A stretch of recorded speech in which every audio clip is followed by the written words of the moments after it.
yanzu nan da afujajen daga kallon wasan kwallon kafa Egypt suna buga wasa yau. Tun jiya nake so na yi magana akan umarnin da sarkin mawaka Dauda Kahutu Rara ya ba wa 'yan kannywood. Wannan umarni ya bani dariya, I'm serious, wallahi dariya sosai ya bani. To ina mai ba ku shawara 'yan uwana 'yan masana'antar kannywood. Dama yawanci na san wasu suna da sana'a, wasu kuma sun dogara da harkar acting ne kaɗai. To duk wanda ya san ba zai bi umarnin sarkin mawaƙar ƙasar Hausa ba, ya zo ya joinin ɗina. Muna na ƙasan Egypt, muna sai da gidaje, muna kuma ba da renting wato apartment, hakan nan muna ba da accommodation in zaka shigo. Duk wanda zai shigo ƙasar Cairo ya mun magana ta DM ɗina, za mu ba shi accommodation mai kyau, iya kuɗinka iya shagalinka. Iya kuɗinka iya shagalinka. Sabida wanda ya san ba zai zaɓi wancan jam'iyya daga sama har ƙasa ba, kamar yadda Dauda Kahutu Rara ya faɗa, to wallahi a nemi wani sana'ar, ƙarshe a hana ka zaman Najeriya ko kuma a hana ka sana'ar kannywood, a kore ka a kannywood. To wannan umarni ne irin wanda iyaye suke ba wa 'ya'yansu.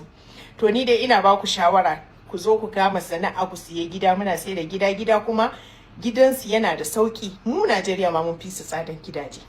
Kuma sannan idan ka siye gida za ka biya half payment, za ka ba da half payment ɗin kuma sai nan da shekara 4 za ka biya. Kuma za ka iya sa haya a gidanka, a shekara ɗaya za ka samu wannan kuɗin rabin da baka biya ba, ka biya su kuɗinsu, kuma a ci gaba da maka haya. Kuma duk da ka gaji za ka sai da gidanka ka ci riba sosai. Duk mai so ya tuntuɓe ni ta DM ɗina a TikTok. Kowanda zai shigo ƙasar Egypt, saboda ina ba da apartment mai sauƙi mai kyau, kuma iya kuɗinka iya shagalinka. To jama'a, 'yan uwana 'yan masana'antar kannywood, ku zo ku yi joining ɗina, ku kama wannan sana'a, saboda sarkin mawaƙar ƙasar Hausa fa ya hasala, ya fusata, ya ba ku umarni. Umarni yanda iyaye suke ba wa 'ya'yansu umarni, haka fa sarkin mawaƙa Dauda Kahutu Rara ya ba ku umarni. To wallahi ina mai ba ku shawara, ku yi maza wanda ba su da wani sana'a, sun dogara da acting. Dan ƙarshe an ce in ba ku zaɓi wannan jam'iyyar ba daga sama har ƙasa ba, ƙila a kore ku a ƙasar Najeriya, ko kuma a haramta muku sana'ar kannywood, a kore ku a nan.